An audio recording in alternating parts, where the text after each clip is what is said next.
Bienvenidos. Vamos a adentrarnos en un periodo de 45 años, entre 1788 y 1833, en los que España vivió una convulsión, brutal. Fue una época que desgarró el país por completo, que lo enfrentó consigo mismo y que de alguna manera, entre las cenizas, forjó la identidad que conocemos hoy.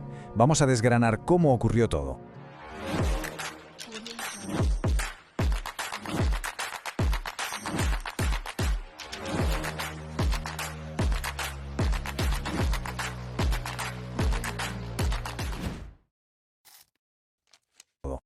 La pregunta clave de toda esta época es justo esa.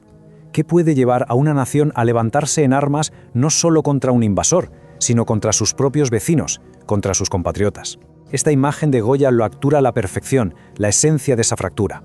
Es casi un presagio de las décadas de conflicto que estaban a punto de llegar. Para entender una explosión de este calibre, primero hay que fijarse en las grietas que ya existían. Y es que, a finales del siglo XVIII, el antiguo régimen español, se estaba desmoronando. Y en el centro de todo este lío estaban estas dos figuras. Por un lado, Carlos IV, un rey que muchos describen como bien intencionado, pero bastante inepto para la política. Y por otro, Manuel Godoy, su valido. Godoy llegó a acumular un poder inmenso y, claro, se convirtió en el blanco de todas las críticas, tanto del pueblo como de la corte. Sus decisiones, como veremos, iban a marcar el destino del reino. Porque claro, este descontento no salía de la nada. Había malas cosechas, crisis económicas continuas y, por encima de todo, un miedo atroz a las ideas que llegaban de la Francia revolucionaria. La monarquía intentó, literalmente, sellar las fronteras, pero ya se sabe. Las ideas son como el agua, siempre encuentran por dónde colarse. Y aquí vemos una cadena de decisiones, una más desastrosa que la anterior. Primero, esa alianza con Francia, que nos metió de lleno en una guerra contra Gran Bretaña. Después, la aniquilación total de nuestra flota en Trafalgar, que básicamente nos dejó desconectados de América. Y para rematar, el error fatal, firmar el Tratado de Fontainebleau y dejar que el ejército de Napoleón cruzara los Pirineos como si nada. Y con esto llegamos al punto de no retorno. Napoleón, que era muy listo y veía la debilidad y las peleas internas de la familia real, los llama a Bayona. Y allí, en un acto que nadie podía creer, consigue que le entreguen la corona. Así, sin más, el trono de España estaba, de repente, en manos de un emperador extranjero. La respuesta del pueblo español, como era de esperar, no se hizo esperar. Pero lo que empezó como una guerra contra un invasor se convirtió en algo mucho más hondo, una auténtica revolución política. El 2 de mayo de 1808.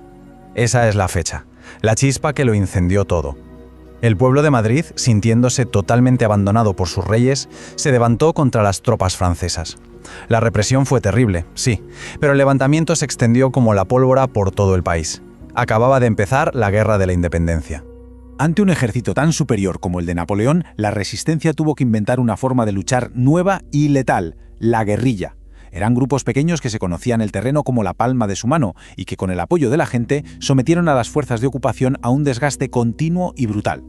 Y aquí la historia da un giro que es fascinante, porque la guerra no solo se estaba librando a tiros en los campos de batalla. No, en el último rincón libre de la península se estaba librando otra batalla igual de importante, una batalla de ideas. Mientras casi toda España era un campo de batalla, la ciudad de Cádiz, protegida por la flota británica, se convirtió en una especie de laboratorio político. Allí se reunieron diputados de todas partes de España y de América para hacer algo que hasta entonces era impensable: escribir una constitución. Y lo que salió de allí fue, para la época, totalmente revolucionario. La Pepa, como se la conoce, proclamaba que el poder no venía de Dios y se lo daba al rey, no, venía del pueblo. Fue, en esencia, el acta de defunción del antiguo régimen. Y se convirtió en un faro, en un modelo para los movimientos liberales de toda Europa y América, en las décadas que vinieron después. Pasan 6 años de guerra. Napoleón es derrotado. Y el rey, esa figura por la que se había derramado tantísima sangre, por fin vuelve a casa. Hay que intentar imaginar la escena. Fernando VII, al que todos llamaban el deseado, regresa convertido en un símbolo de la resistencia de todo un país. El país que se encuentra está destrozado por la guerra, sí, pero también es un país que tiene una flamante constitución liberal bajo el brazo. Y aquí llegamos al momento clave, a la pregunta del millón. ¿Qué iba a hacer el rey? ¿Aceptaría el nuevo orden constitucional que había nacido en Cádiz o intentaría dar marcha atrás y volver al poder absoluto de sus antepasados? El dilema del rey, en realidad, era el dilema de todo un país que estaba profundamente dividido. Por un lado, los absolutistas, que querían borrar la última década como si nunca hubiera existido. Y por otro, los liberales, que habían luchado precisamente por un futuro diferente. Ahí estaban, las dos Españas frente a frente. Y la elección de Fernando fue tajante. De un plumazo declaró nula la Constitución y todo lo que habían hecho las Cortes de Cádiz. Y aquí está lo más duro. El rey por el que los liberales habían luchado se convirtió de la noche a la mañana en su peor perseguidor. Lo que vino después fue un péndulo político violentísimo. Primero, 6 años de absolutismo y represión. Luego, un levantamiento militar que obliga al rey a jurar la Constitución. Y tenemos 3 años de gobierno liberal. Pero después, otra intervención extranjera aplasta a los liberales y restaura al absolutismo durante 10 años más. Una inestabilidad política constante y agotadora. Todo este ciclo de conflicto, de represión, de idas y venidas, dejó una herida profundísima en el país. Una división que al final del reinado de Fernando iba a estallar de una forma nueva y terrible. El problema es que el rey no tenía hijos varones. Y según la ley sálica que trajeron los Borbones, las mujeres no podían reinar. Esto convertía a su hermano Carlos, que era un absolutista convencido, en el heredero natural. Pero Fernando, ya en su lecho de muerte, hizo una última jugada. Cambió la ley para que su hija recién nacida, Isabel, pudiera heredar el trono. La pregunta ya no era solo una cuestión de familia, de a ver quién se sentaba en el trono. Se había convertido en la encarnación de ese conflicto ideológico que llevaba décadas desgarrando España. Y esta imagen lo resume todo a la perfección. Por un lado, Carlos, el hermano del rey, que aglutina a todos los defensores del antiguo régimen, los que luego se llamarán carlistas. Y por el otro, la pequeña Isabel. Su única oportunidad para reinar era apoyarse precisamente en los liberales a los que su propio padre había perseguido. Las dos Españas ahora tenían un rostro.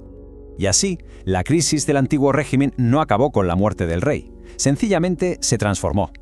La guerra civil que estaba a punto de empezar, la primera de las guerras carlistas, ya no sería solo una lucha por un rey u otro, sino por dos modelos de país completamente opuestos. Una lucha que en el fondo marcaría todo el siglo XIX español.